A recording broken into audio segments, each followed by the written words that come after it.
Hi hello friends, ಎಲ್ಲರೂ ಹೇಗಿದ್ದೀರಾ? ಎಲ್ಲರೂ ಚೆನ್ನಾಗಿದೆ ಅಂತ ಭಾವಿಸ್ತೀನಿ. ಇವತ್ತು ನಾನು ಫಿಶ್ ಫ್ರೈ ಮಾಡ್ತಾಯಿದ್ದೀನಿ. ಫಿಶ್ ಫ್ರೈ ಅದು ಯಾವುದರಿಂದ ಮಾಡ್ತಾಯಿದ್ದೀನಿ? ಬಾಂಗ್ಡಾ ಫಿಶ್ಶಿಂದ ಮಾಡ್ತಾಯಿದ್ದೀನಿ. ಒಳ್ಳೆ ರೆಸಿಪಿ ನೋಡಿ. ಇದು ಮಾಡಲಿಕ್ಕೆ ನಾನು ತೊಗೊಂಬಂದಿದ್ದೀನಿ. ಆ್ಯಕ್ಚುಲಿ ಅಂಗಡಿಯಲ್ಲೇ ನಾವು ಕ್ಲೀನ್ ಮಾಡೋಕ್ಕೆ ಹೇಳಿದರೆ ಅವರು ಕ್ಲೀನ್ ಮಾಡಿಕೊಡ್ತಾರೆ. ನೋಡಿ, ಕ್ಲೀನ್ ಮಾಡಿಕೊಟ್ರೂ ಈ ಥರ ಕೆಲಸಗಳು ಇರುತ್ತೆ. ಸೊ ಅವರು ಫಿಶನ್ನು ಸರಿಯಾಗಿ ಕ್ಲೀನ್ ಮಾಡಿಕೊಡಲ್ಲ. ನೋಡಿ, ಇದೆಲ್ಲ ಕಟ್ ಮಾಡಬೇಕಾಗುತ್ತೆ. ಆ್ಯಕ್ಚುಲಿ ಇದು ನಾವು ತಿನ್ನುವಾಗ ಬಾಯಿಗೆ ಸಿಕ್ಕಾಕೊಂಡ್ರೆ ಮತ್ತು ಕೈಗೆ ತೊಳೆಯುವಾಗ ಕುಚ್ಕೊಂಡ್ರೆ ತುಂಬಾ ನೋವಾಗುತ್ತೆ ಮತ್ತು ಒಂಥರ ಸಂಕಟ. ಅದು ನೋವು ಹೇಳ್ಕೊಳಕ್ಕಾಗಲ್ಲ. ಸೊ ತುಂಬಾ ಕ್ಲೀನ್ ಮಾಡೋ ಕೆಲಸಗಳಿರುತ್ತೆ. ಸೊ ನೋಡಿ ಯಾವ ಥರ ನಾನು ಕ್ಲೀನ್ ಮಾಡ್ತಾಯಿದ್ದೀನಿ ಫಿಶನ್ನು ಅಂತ. ಸೊ ಇದು ಎಲ್ಲ ಚೆನ್ನಾಗಿ ಒಂದು ಈ ಥರ ಸಿಸರ್ನ ಅರೇಂಜ್ ಮಾಡಿ ಇಟ್ಕೋಬೇಕು ಮೀನನ್ನು ಕಟ್ ಮಾಡಲಿಕ್ಕೆ ಅಂತ.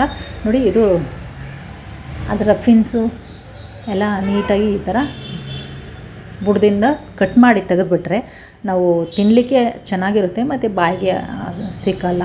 ನೋಡಿ, ಈ ಥರ ಇರುತ್ತೆ. ಆ್ಯಕ್ಚುಲಿ ನಾನು ಅಂಗಡಿಯಿಂದ ತಂದಿದ ತಕ್ಷಣವೇ ಇದನ್ನು ಫ್ರೀಝರ್ಗೆ ಹಾಕ್ತೀನಿ. ಒಂದು 10 ನಿಮಿಷ ಫ್ರೀಝರ್ಗೆ ಹಾಕಿದಾಗ ಅದು ಗಟ್ಟಿ ಆಗಿಬಿಡುತ್ತೆ. ಸೊ ಆದಮೇಲೆ ನಾವು ತೊಳೆಯೋದು ಇಲ್ಲ ಕ್ಲೀನ್ ಮಾಡೋದು ಏನಾದರೂ ಮಾಡಿದ್ರೂ ಚೆನ್ನಾಗಿರುತ್ತೆ. ಆ್ಯಕ್ಚುಲಿ ಅಂಗಡಿಯಿಂದ ಹಂಗೆ ತಂದು ನಾವು ಕ್ಲೀನ್ ಮಾಡಿಕೊಂಡು ತೊಳೆದು ಹಾಕಿದ್ರೆ ಫಿಶಲ್ಲಿರೋ ನ್ಯೂಟ್ರಿಷನ್ ವ್ಯಾಲ್ಯೂಸ್ ಎಲ್ಲ ಹೋಗ್ಬಿಡುತ್ತೆ ಮತ್ತು ಅದು ಸಾಫ್ಟ್ ಆಗಿಬಿಡುತ್ತೆ, ತುಂಬಾ ಮೃದುವಾಗಿಬಿಡುತ್ತೆ ಮತ್ತು ನೋಡ್ಕೊಳ್ಳೋಕ್ಕೂ ಏನೋ ಒಂಥರ ಇರುತ್ತೆ. ಕ್ಲೀನ್ ಮಾಡೋಕ್ಕೂ ಸ್ವಲ್ಪ ಕಷ್ಟವೇ ಇರುತ್ತೆ. ಸೊ ನೋಡಿ, ಇದನ್ನೆಲ್ಲ ನಾನು ಫ್ರಿಜ್ಜಲ್ಲಿ ಹಾಕಿ ಇಟ್ಕೊಂಡಿರೋದು. ಸೊ ಇದನ್ನು ತೆಗೆದು ಫಸ್ಟು ಅದು ರೆಕ್ಕೆ ಪುಕ್ಕ ಎಲ್ಲ ಇದೆಲ್ಲ ಅದನ್ನೆಲ್ಲ ಕಟ್ ಮಾಡಿ ತೆಗೆದಿಟ್ಟಿದ್ದೀನಿ. ಮತ್ತು ಇದಕ್ಕೆ ನಾನು ಕಟ್ ಮಾಡಿ ಆದಮೇಲೆ ಒಳಗಡೆ ಇದು ಹೊರಗಡೆ ಇರುತ್ತಲ್ಲ, ಅದಕ್ಕೆ ಸ್ವಲ್ಪ ರಾಗಿ ಹಿಟ್ಟಿದೆಲ್ಲ, ರಾಗಿ ಹಿಟ್ಟಿಂದ ಸ್ವಲ್ಪ ಲೈಟಾಗಿ ನಾನು ಟಚ್ ಮಾಡಿ ಬಿಡ್ತಾಯಿದ್ದೀನಿ.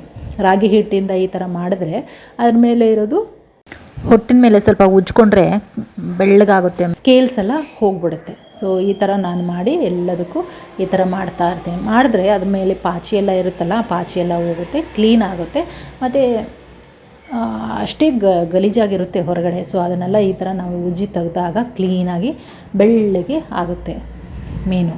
ನೋಡಿ, ಒಳಗಡೆನೂ ಸ್ವಲ್ಪ ರಾಗಿ ಹಿಟ್ಟು ಹಾಕ್ಕೋಬೇಕು. ಅಲ್ಲಿ ಒಳಗಡೆನೂ ಪಾಚಿ ಇರುತ್ತೆ, ಕಪ್ಪಗಿರುತ್ತೆ ಪಾಚಿ, ಅದನ್ನು ಸ್ವಲ್ಪ ಹಂಗೆ ಕಿತ್ತು ತೆಗಿಬೇಕಾಗುತ್ತೆ. ನೋಡಿ, ಎಲ್ಲ ಚೆನ್ನಾಗಿ ಈ ಥರ ಸ್ವಲ್ಪ ಇದನ್ನೆಲ್ಲ ಹಾಕಿ ರಾಗಿ ಹಿಟ್ಟು ಒಳಗಡೆನೂ ಹಾಕಿ ಕಪ್ಪಗಿರುತ್ತಲ್ಲ ಅಲ್ಲಿ ಸ್ವಲ್ಪ ರಾಗಿ ಹಿಟ್ಟು ಹಾಕಿ ತೊಳೆದು ತೆಗೆದಾಗ ಸೊ ಗಲೀಜೆಲ್ಲ ಹೋಗುತ್ತೆ ಮತ್ತು ಕ್ಲೀನ್ ಆಗುತ್ತೆ.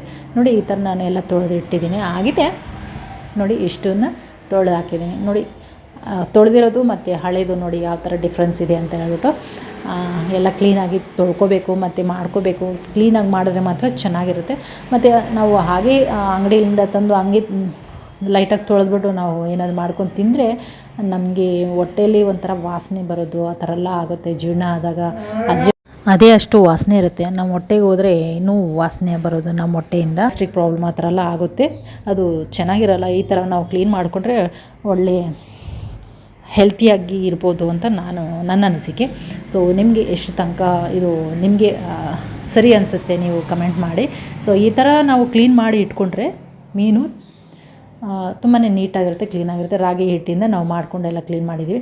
ನೋಡಿ, ಇದರಲ್ಲಿ ಮೊಟ್ಟೆನ ಪದರವಾಗಿ ಬಿಡಿಸ್ಕೊಂಡು ತೊಳ್ಕೊಬೇಕು. ಕ್ಲೀನ್ ಮಾಡಿಕೊಂಡು ಸಾರಿಗೆ ಯೂಸ್ ಮಾಡ್ಕೋಬೇಕು. ಮೊಟ್ಟೆನ ಹೀಗೆ ತೆಗೆದು ಸಪ್ರೇಟ್ ಮಾಡಿ ಇಟ್ಟಿದ್ದಾರೆ. ಸೊ ಅದನ್ನು ನಾವು ತೆಗೆದು ಅದರಲ್ಲಿರೋ ಗಲೀಜನ್ನ ಕಪ್ಪಗೆ ಈ ಥರ ಇರುತ್ತಲ್ಲ, ಆ ಗಲೀಜನ್ನು ತೆಗೆದು ತೊಳ್ಕೊಬೇಕು. ಜಸ್ಟ್ ತೊಳ್ಕೊಂಡು ನಾವು ಸಾರು ಮಾಡೋಕ್ಕೆ ಇಟ್ಟಿದ್ದೀವಲ್ಲ ಆ ಪಾತ್ರೆಯಲ್ಲಿ ಹಾಕ್ಕೊಂಬಿಟ್ರೆ ಅದು ಆಗುತ್ತೆ.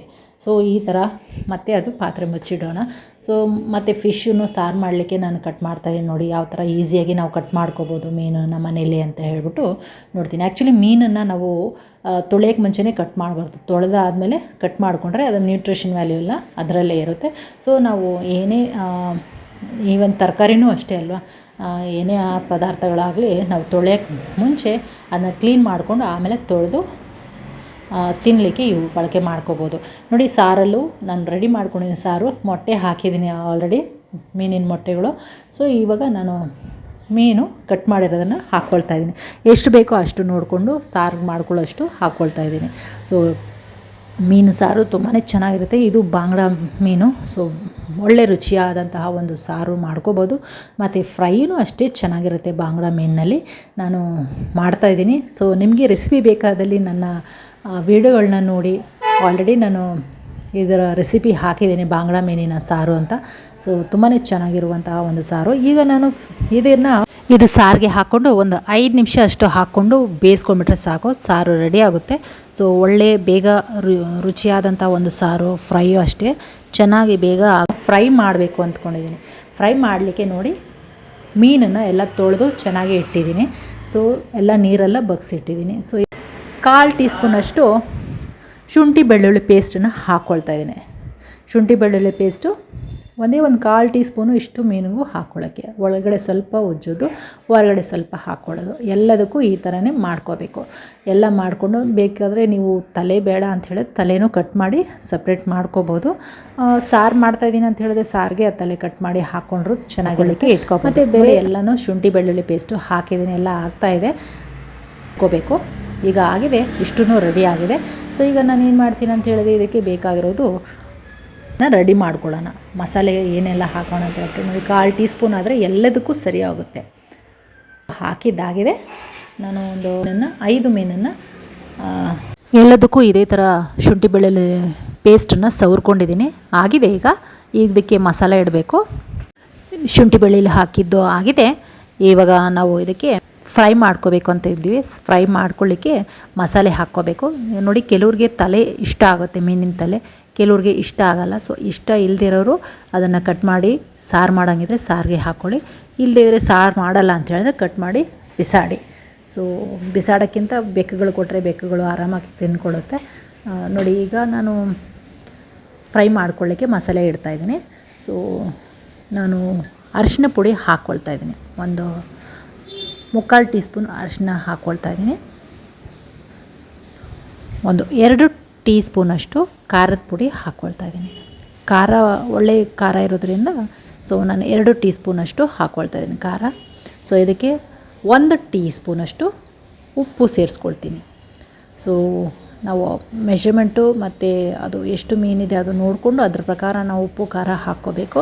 ಖಾರ ಜಾಸ್ತಿ ಹಾಕ್ಕೊಂಡ್ರೆ ತಿನ್ಬೋದು, ಉಪ್ಪು ಜಾಸ್ತಿ ಹಾಕಿದ್ರೆ ತಿನ್ನೋಕ್ಕಾಗಲ್ಲ. ಸೊ ನೋಡಿಕೊಂಡು ಮಾಡ್ಕೊಳ್ಳಿ. ನಾನು 2 ಟೀ ಸ್ಪೂನು ಖಾರದ ಪುಡಿ, ಅರ್ಧ ಟೀ ಸ್ಪೂನು ಅರಿಶಿನ, 1 ಟೀ ಸ್ಪೂನಷ್ಟು ಉಪ್ಪು ಹಾಕ್ಕೊಂಡಿದ್ದೀನಿ. ಎಲ್ಲ ಕಲಿಸ್ಕೊಂಬಿಡೋಣ. ಫಸ್ಟು ಎಲ್ಲ ಮಿಕ್ಸ್ ಮಾಡಿಕೊಂಡು ಇವಾಗ ಒಂದೊಂದು ಮೀನು ತೊಗೊಳ್ಳೋಣ. ಒಂದೊಂದು ಮೀನು ತೊಗೊಂಡು ಅದನ್ನು ಅದ್ಕೊಂಬಿಡೋಣ. ಅದ್ದಬೇಕು, ಖಾರದ ಪುಡಿಯಲ್ಲಿ ಅದ್ಕೋಬೇಕು. ಕೆಲವರು ಅದು ನೀರಲ್ಲಿ ಮಿಕ್ಸ್ ಮಾಡ್ಕೊಂಡು ಖಾರ ಸವರ್ತಾರೆ. ನಾನು ಹಾಗೆ ಮಾಡ್ತಾಯಿದ್ದೀನಿ. ನೋಡಿ, ಈ ಥರ ಮಾಡಿದ್ರೆ ನಮಗೆ ಜಾಸ್ತಿ ಖಾರ ವೇಸ್ಟ್ ಆಗೋಲ್ಲ. ನೋಡಿ, ಮೀನನ್ನು ಯಾವತ್ತೂ ಈ ಥರ ಅಡ್ಡ ಕಟ್ ಮಾಡಿಕೊಂಡ್ರೆ ಉಪ್ಪು ಖಾರ ಚೆನ್ನಾಗಿ ಒಳಗಡೆ ತನಕ ಹೋಗುತ್ತೆ. ಯಾಕಂದರೆ ಇದು ಮೀನು ದಪ್ಪ ಇರೋದ್ರಿಂದ ಉಪ್ಪು ಖಾರ ಒಳಗಡೆ ಹೋಗಲ್ಲ. ಸೊ ಅದರಿಂದ ನಾನು ಇದನ್ನು ಅಡ್ಡ ಕಟ್ ಮಾಡ್ಕೊಳ್ತಾ ಇದ್ದೀನಿ. ಅರ್ಧಕ್ಕೆ ಅಡ್ಡ ಜಸ್ಟು ಕಟ್ ಮಾಡಿ ಬಿಡ್ತಾಯಿದ್ದೀನಿ, ಅದು ಉಪ್ಪು ಖಾರ ಒಳಗಡೆ ಸೇರಿಕೊಳ್ಳಿ ಅಂತ. ನೋಡಿ, ಎಲ್ಲ ಮೀನಿಗೂ ಇದೇ ಥರ ಮಾಡೋದು. ಸ್ವಲ್ಪ ಕತ್ತಿ ಶಾರ್ಪ್ ಇದ್ದರೆ ನೋಡಿಕೊಂಡು ಮಾಡ್ಕೋಬೇಕು. ಹೊಸದಾಗಿ ಮಾಡೋರಿಗಾದರೆ ಸ್ವಲ್ಪ ಕಷ್ಟನೇ. ಸೊ ಕೈಗೆ ಎಲ್ಲ ಕಟ್ ಮಾಡ್ಕೊಳ್ಳೋ ಚಾನ್ಸಸ್ ಇರುತ್ತೆ. ಮೀನು ಕಟ್ ಮಾಡೋದೇ ಇದೇ ಥರ ಕೆಲಸ, ನಾವು ಕೈ ಕಟ್ ಮಾಡ್ಕೊಳ್ಳೋ ಚಾನ್ಸಸ್ ಆಗುತ್ತೆ. ನೋಡಿ, ಇದೆಲ್ಲ ಆಗಿದೆ. ಇದಕ್ಕೆ ಉಪ್ಪು ಖಾರ ಎಲ್ಲ ಸವರ್ಕೊಳ್ತಾ ಇದ್ದೀನಿ ನಾನು. ಒಳಗಡೆನೂ ಸ್ವಲ್ಪ ಹಾಗೆ ಸೇರಿಸ್ಕೋಬೇಕು, ಜಾಸ್ತಿ ಹಾಕಬಾರ್ದು. ಮತ್ತು ಒಳಗಡೆ ಕೈ ಹಾಕಿ ಸವರುವಾಗ ಹುಷಾರಾಗಿ ಉಪ್ಪು ಕೈ ನಮ್ಮದು ಮುಳ್ಳುಗಳಿಗೆ ಚುಚ್ಕೊಳ್ಳುತ್ತೆ. ಸೊ ನೋಡಿಕೊಂಡು ಮಾಡ್ಕೋಬೇಕು. ಒಳಗಡೆನೂ ಸ್ವಲ್ಪ ಲೇಸಾಗಿ ಲೈಟಾಗಿ ಸವರ್ಕೋಬೇಕು. ಎಲ್ಲನೂ ಒಂದೊಂದಾಗಿ ನಾವು ಇದರಲ್ಲಿ ಕಲಿಸ್ಕೋಬೇಕು, ಮಿಕ್ಸ್ ಮಾಡ್ತಾ ಹೋಗಬೇಕು. ನೋಡಿ, ಆಗಿದೆ. ಒಳ್ಳೆ ರುಚಿಯಾಗಿ ಇರುವಂತಹ ಒಂದು ಈಸಿ ಅಂತಹ ಒಂದು ಮೀನಿನ ಫ್ರೈ ಈ ಥರ ಮಾಡಿಕೊಂಡು ತಿನ್ನಿ. ಮತ್ತು ಎಲ್ಲರೂ ಇದೇ ಥರ ಮಾಡ್ಕೊಂಡು ತಿನ್ನಲ್ಲ. ನಾನು ತವೆ ಫ್ರೈ ಮಾಡ್ತಾಯಿದ್ದೀನಿ. ತವೆ ಫ್ರೈ ತುಂಬಾ ಚೆನ್ನಾಗಿರುತ್ತೆ ಮತ್ತು ಅಷ್ಟೇ ರುಚಿಯಾಗಿರುತ್ತೆ. ಜಾಸ್ತಿ ಎಣ್ಣೆನೂ ಬಳಕೆ ಆಗೋಲ್ಲ. ಸೊ ಸ್ವಲ್ಪನೇ ಎಣ್ಣೆನ ಬಳಕೆ ಮಾಡಿಕೊಂಡು ನಾವು ಫ್ರೈ ಮಾಡ್ತೀವಿ.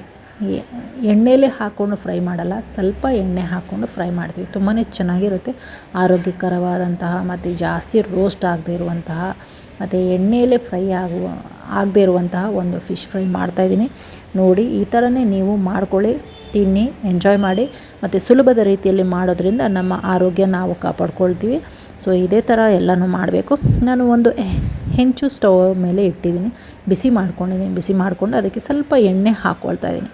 ನೋಡಿ, ಇಷ್ಟೇ ಎಣ್ಣೆ ಹಾಕ್ಕೊಳ್ತಾ ಇರೋದು. ಈ ಎಣ್ಣೆ ಹಾಕ್ಕೊಂಡು ಅದ್ರ ಮೇಲೇ ಒಂದೊಂದು ಮೀನು ಜೋಡಿಸ್ಕೊಳ್ತಾ ಹೋಗಬೇಕು. ಎಲ್ಲ ಮೀನು ಅದರ ಮೇಲೆ ಜೋಡಿಸ್ಕೊಳ್ತಾ ಹೋಗಬೇಕು.